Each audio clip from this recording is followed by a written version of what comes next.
दोस्तों, आज एक सुंदर सी कहानी बताता हूँ। एक बार एक पिता अपने बच्चे के साथ में ट्रेन में सफ़र कर रहा होता है। बच्चा खिड़की के पास बैठा हुआ होता है और बाहर देखकर बार बार अपने पिता से कहता है, पिताजी देखो, ये पेड़ हम लोगों के साथ में चल रहे हैं।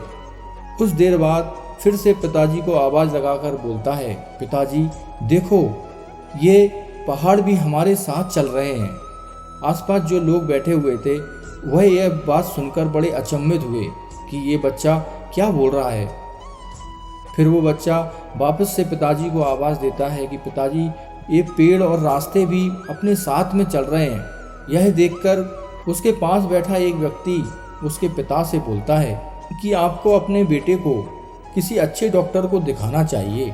पिता बोलता है कि हाँ, आप सही कह रहे हो, मुझे अपने बेटे को डॉक्टर को दिखाना चाहिए, पर मैं डॉक्टर को दिखाकर ही आ रहा हूँ। मेरे बेटे को जन्म से दिखाई नहीं देता था। आज ही उसका ऑपरेशन हुआ है और आज ही उसने पहली बार इस दुनिया को देखा है। तो वो व्यक्ति बहुत शर्मिंदा होता है और उसके पिता से कहता है कि मुझे माफ़ कीजिए, मुझे नहीं पता था। तो दोस्तों, किसी के बारे में अगर आपको संपूर्ण ज्ञान नहीं है, उसके जीवन के बारे में आपको कुछ पता नहीं है, तो किसी के बारे में बिना जाने हुए उसके बारे में कुछ भी सोच बना लेना ये अच्छी बात नहीं है। तो इस कहानी से हमें यही ज्ञान मिलता है कि किसी के बारे में बुरा ना सोचें। हो सकता है उसके पीछे कुछ उसकी मजबूरी रही होगी, उसके पीछे कुछ उसका कारण रहा होगा, इसलिए वो व्यक्ति ऐसा कर रहा है या फिर ऐसा बोल रहा है। जिस जगह पर आपका सम्मान नहीं हो वहाँ पर कभी नहीं जाना चाहिए, और जो व्यक्ति आपका सम्मान ना करे उसको कभी भुलाना नहीं चाहिए। एक दिन एक दूसरे को सिर्फ यह सोचकर भुला देंगे कि वो तो मुझे याद ही नहीं करता, तो मैं उसे क्यों याद करूं। अजीब बात है, दूसरों की सहायता करने का वक्त किसी के पास नहीं, लेकिन दूसरों के काम में बाधा डालने का वक्त सबके पास होता है। लोग आईना देखना छोड़ देंगे अगर आईने में चित्र की जगह चरित्र दिखाई देने लगे। समय और अपने जब दोनों एक साथ चोट पहुंचाते हैं तो व्यक्ति बाहर से नहीं अंदर से भी टूट जाता है। किसी को रुलाकर आज तक कोई भी हंस नहीं पाया है। यही विधि का विधान है जिसे आज तक कोई भी समझ नहीं पाया है। पैर में लगने वाली चोट हमें संभलकर चलना सिखाती है, और वही मन में लगने वाली चोट हमें संभलकर जीना सिखाती है। आवाज़ में भी कितनी अजीब शक्ति है। कड़वे बोल बोलने वाले का शहद भी नहीं बिकता, और मीठे बोल बोलने वाले की मिर्ची भी बिक जाती है। यही संसार का नियम है। नींद भी क्या अजीब चीज़ है। नींद आ जाए तो सब कुछ भुला देती है, और अगर नींद ना आए तो सब कुछ याद दिला देती है।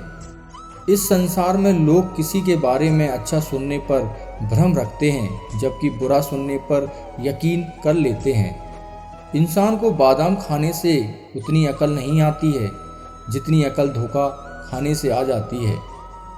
हमेशा याद रखना कि पहाड़ चढ़ने वाला व्यक्ति हमेशा झुक के चलता है, और पहाड़ से उतरने वाला व्यक्ति हमेशा अकड़ कर चलता है। इसका मतलब है कि अगर कोई व्यक्ति झुक के चल रहा है तो समझ लेना कि वो ऊंचाइयों की ओर बढ़ रहा है, लेकिन कोई व्यक्ति अगर अकड़ कर चल रहा है तो इसका मतलब साफ है कि वह अपनी असफलता की ओर बढ़ रहा है। याद रखना कि अभिमान की ताकत भगवान को भी शैतान बना देती है, और नम्रता की ताकत एक शैतान को भी भगवान बना देती है। इसलिए हमेशा जीवन में विनम्र रहें, दूसरों का सम्मान करें। कई बार लोग कहते हैं कि जो नसीब में होगा वही मिलेगा, लेकिन श्री कृष्ण भगवान कहते हैं कि मनुष्य को कभी भी नसीब पर कुछ नहीं छोड़ना चाहिए, बल्कि अपनी मेहनत पर भरोसा रखें, क्योंकि नसीब के भरोसे चलने वाले लोग हमेशा बर्बाद हो जाते हैं।